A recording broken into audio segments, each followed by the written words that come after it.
The tit-for-tat tariff dispute continues without pause between the world's two largest economies.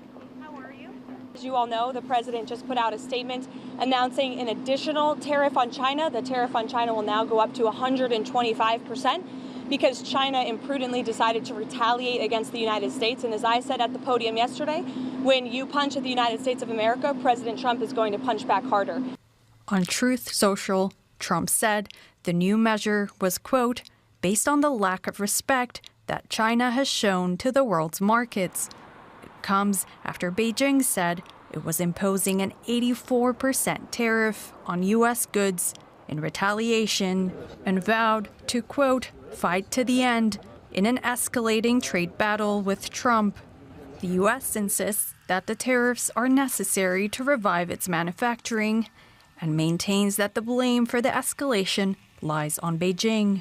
Well, I'm not calling it a trade war, but I'm saying that China has escalated, and President Trump responded very courageously to that, and we are going to work on a solution with our trading partners.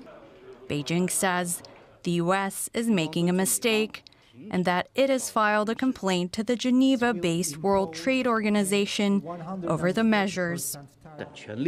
The Chinese people cannot be denied their legitimate right to development, and China's sovereignty, security and development interests must not be infringed upon. We will continue to take strong measures to safeguard our legitimate rights and interests. The World Trade Organization has warned that rising tensions between the U.S. and China could see bilateral trade plummet by as much as 80%, and that the conflict could damage the global economic outlook. DW correspondent Melissa Chan is in Taipei, and a short while ago she told me how Beijing feels about being singled out like this.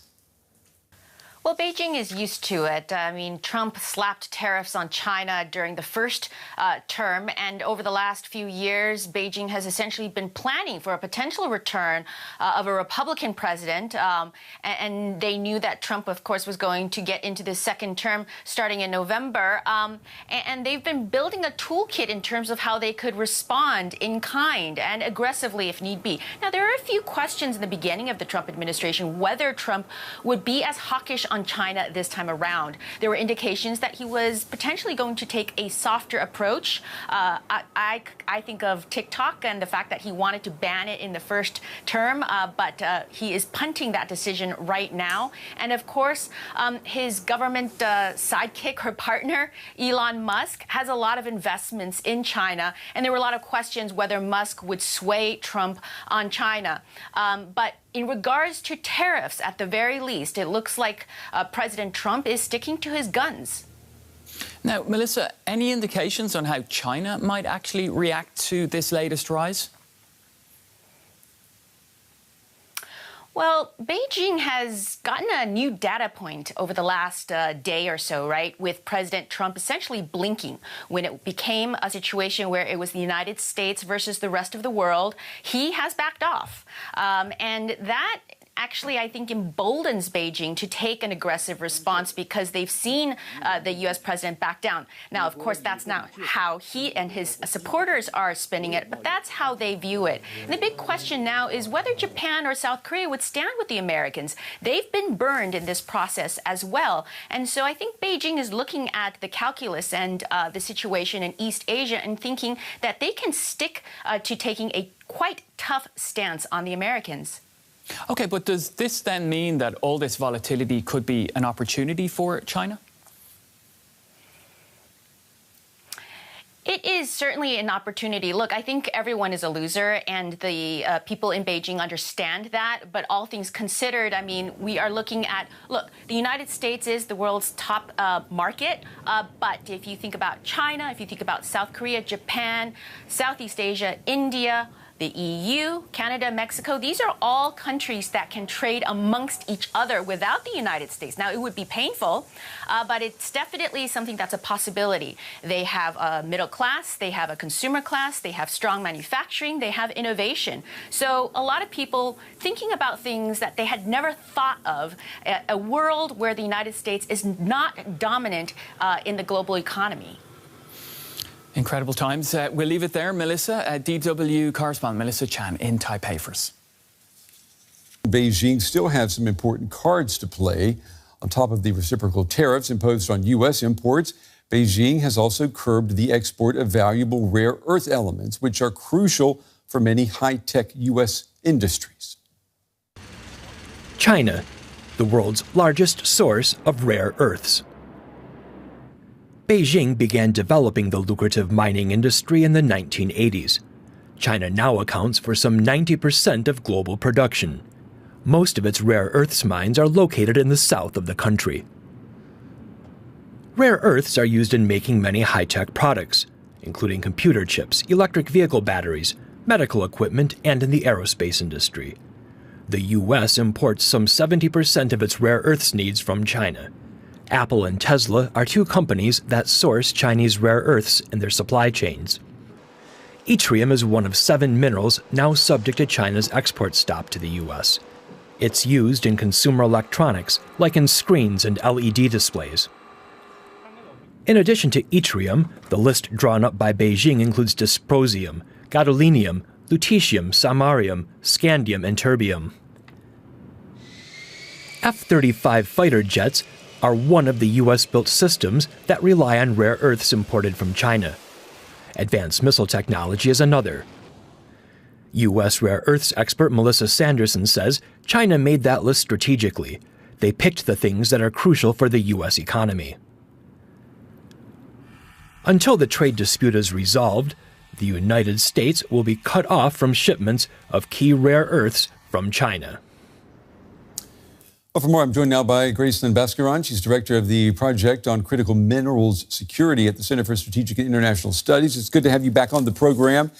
China, as we heard, has a stranglehold on these rare earths. How damaging to the U.S. are China's export curbs? Who do you think will suffer the most? Thanks so much. It's great to be back. So the first thing we need to acknowledge is, there's 17 rare earths, and China has strategically targeted 7 of them. These are primarily heavy rare earths. And the difficulty is that China processes about 99% of heavy rare earths. So they have a very, very dominant share here. These heavy rare earths are really important for various defense technologies. Dysprosium and terbium are used in our permanent magnets that are used in aerospace and defense applications.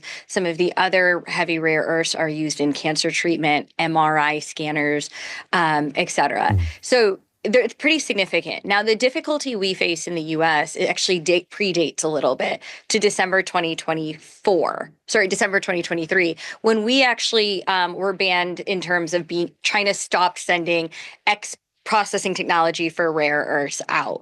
So it's pretty significant. Now, what's important is that this isn't a full-out ban. What China has done is they've created a runway. So when we think about types of export restrictions, the mildest is non-automatic licensing, where we have to apply to be able to get a license to export.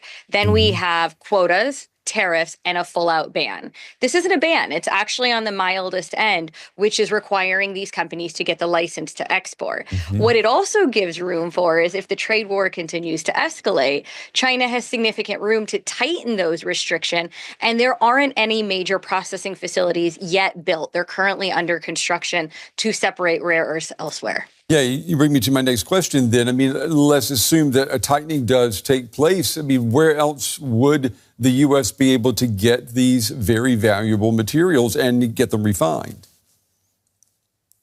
So there's a few places we can get materials. For example, Brazil. One of the places the U.S. government is looking to finance a heavy rare earth project is the Serra Verde project in Brazil. The difficulty is, mining, I always say, it's a long-term effort. And we just started building our heavy rare earth separation facility in Texas in the last couple of years. And we're also supporting the development of a facility in California. But those aren't going to be online in the next 30 days or few months. So, managing this relationship with China is particularly critical because until we get those facilities online, there's not a good alternative for some of our heavy rare earths. I know in a recent article, you say that the U.S. has come too late to the critical minerals game. From a security perspective, I mean, this has to be a huge vulnerability, especially right now. It's a significant vulnerability and one that we've known was coming for a long time. Remember that China first restricted rare earth exports to Japan over a fishing trawler dispute in 2010, but it really was upwards of another decade before we acted. So we're very cognizant that it's a critical vulnerability, and that's why you've seen President Trump make rare earths a very prominent part of foreign policy discussion, whether it's Ukraine or Greenland or, the financing we're doing in Brazil. I know that there's been a lot of talk about these rare earths in Ukraine, the U.S. wanting that deal. There's, I understand, some disagreement on whether Ukraine even has large deposits of rare earths. I mean, what do we know? So the mapping for a lot of these minerals in Ukraine was done 30 to 60 years ago by the Soviet Union. And the former director of the Ukrainian Geological Survey has come out and said that there's actually no modern mapping of rare earths. Remember that rare earths aren't actually rare. It's a little bit of a misnomer. They're all over. The real question is, are they economically viable in terms of the size and our ability to access them? And we simply don't have that amount of data. So it's really important to acknowledge we're functioning without the data that we need to make some of these decisions. So some of it's still to be determined once we get a more up-to-date mapping done. That's amazing when you consider that the U.S. has put so much emphasis on wanting Ukraine to say yes to this rare earths deal. Amazing. What about the Chinese side, though, in all of this? I mean, China needs buyers for these rare earths, and the U.S. is the biggest market. So, I mean, can they really, aren't they going to be shooting themselves in the foot here if they keep saying no to the U.S.?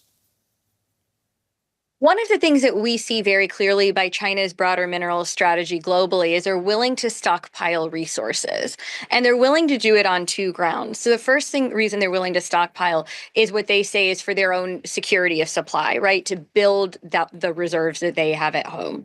But the second thing they're also successfully doing is they're putting other companies out of business. And we've seen this with cobalt, nickel, even rare earths. NdPr, which is a rare earth compound, prices are actually really low, which is deterring investment because as they ramp up supply, it's forcing prices down.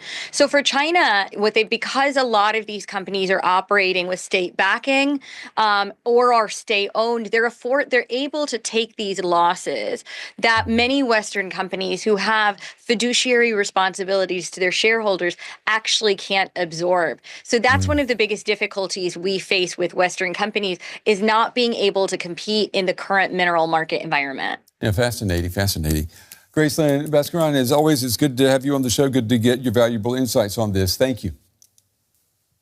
Thank you for having me.